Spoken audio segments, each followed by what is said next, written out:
In this section, we are going to talk about Test Rigger, one of the first generative AI based test automation testing tool, which does the full automation testing of your application just using free flowing plain English test. So Test Rigger will understand and execute your instruction exactly as written on that particular UI. And this will really help you to do the entire UI automation testing without you writing even a single line of code. So basically, this is one of the use case for you to understand how the large language model using Gen AI based tool like Test Rigger can help you do automation testing without you writing even a single line of code. So we are going to understand what this test trigger is and how we can enhance the power of generative AI to perform automation testing using test trigger. Why test trigger? Test trigger is a feature specification engine designed to allow anyone on your team to build, maintain, and understand tests created and executed in plain text. That is the most important thing about this test trigger itself. Pretty much like the BDD scenarios that we write in Cucumber or SpecFlow, something like that. Those are something which we write especially to tell that this is the test case that we are going to be automating, and all the QA, BA, and testers, automation test engineers or developers should be on the same page. And that's exactly what we're going to do with the test trigger, but just that you don't really have to write even a single step definition implementation that we used to do in Cucumber, because it's all going to be plain text. That is the most important thing on this test trigger, which is nothing but the plain text, which is going to look something like this. As you can see over here, all I'm doing is I'm going to write click FlexiPass on a page, and then click that the page contains what is FlexiPass, click the idea, and if that particular tab has got this one, and all these things. So you can see that I'm not even writing a single line of code here, and these texts are going to be automatically transformed into your test, and then it's going to perform the action on the UI. And how is all these things are possible? Well, it's AI powered. Once again, this is another tool which is going to have AI in it, which is going to be performing all the magics for you. So this AI is trained on tens and thousands of industry leading websites and applications. So test trigger know exactly what to perform on a specific control, and creates a test based on extensive database of common and industry specific rules, and it customizes the rule to include your application specific functions as needed. That is the cool thing about this test trigger itself. And not only that, it also includes what is called as a behavioral driven test case creation, which is the most important thing, which I would think as one of the most important milestone of this test automation tool. Because test trigger learns from your user interactions and mirrors their behavior to create automated test. So simply deploy a Google Analytics like JavaScript library in the production code and start receiving new tests within days for most frequent used end-to-end test cases. So if you inject this JavaScript like code snippet on your application's source code, then you will start receiving the code directly within your test case service, which is running on test trigger. And then you will see that that's the most important pattern that the user is performing an action, and that test cases is going to be helpful for you to even execute and see how it actually works. That's pretty cool. So this is one of the another amazing thing which we'll probably be discussing in this particular series. So let's quickly see everything in action that we have seen over here on the slide and understand how things work as a quick demo. So this is the test trigger website, testtrigger.com. If you go over here, you can see that they have got the details like what we have discussed over here. So it tells you exactly that it focuses on QA instead of test maintenance, behavioral driven test creation that we just saw. And the most important thing they talk about is the plain English test, as you can see over here, which has got all the details, which I'm not going to be going in the first video because that's going to be looking a bit boring. So this is the signed up version of the test trigger app, which I actually signed up from here. And you can see that it is a free public plan, which I have. You can run up to one parallelization, but if you want to run tests in 2 parallel execution, then probably you need to purchase the paid one. But the free one, you can do almost everything because everything is unlimited, as you can see over here, which is cool. And let's get into this particular page over here with a logged in version of the test trigger. And I'm going to show you a simple example of how you can create a test case with your plain English text. Let's see how it can be done. But if you are thinking that you don't even know what command that you need to be giving, I will tell you another trick that how you can actually get through that.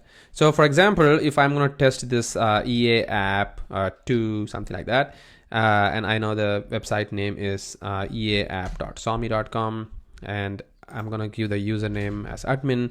I know the password is password.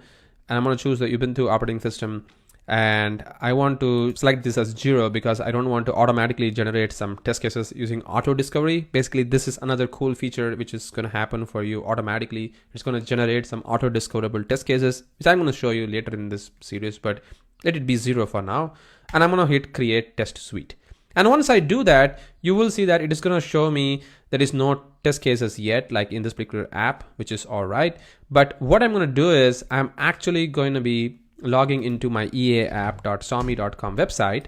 And on this particular place, it tells you that there is an option called as add custom test cases. So you can start writing the test case from here. So let's see how I can do that. So manual test. And now you may be wondering, like, what test case should I write? Because I don't know exactly what command this tool is looking for.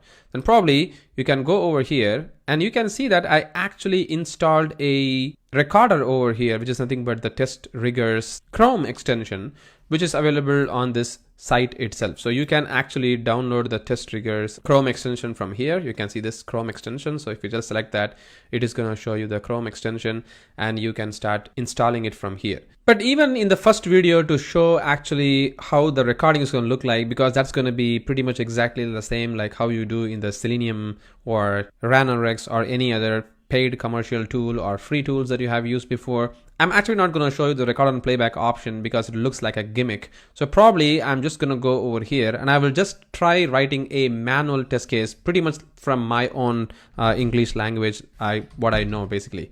So what I'm going to do is let's take this particular site, right? Like this application over here, and let's go one by one. So in order to start writing the test, first of all, I'm going to do this, right? I'm going to click the login link. And once I click this particular login, I need to enter the admin as the username. So enter admin in username. So that's going to be the field which I wanted to enter, and then enter password, which is the password actually in password.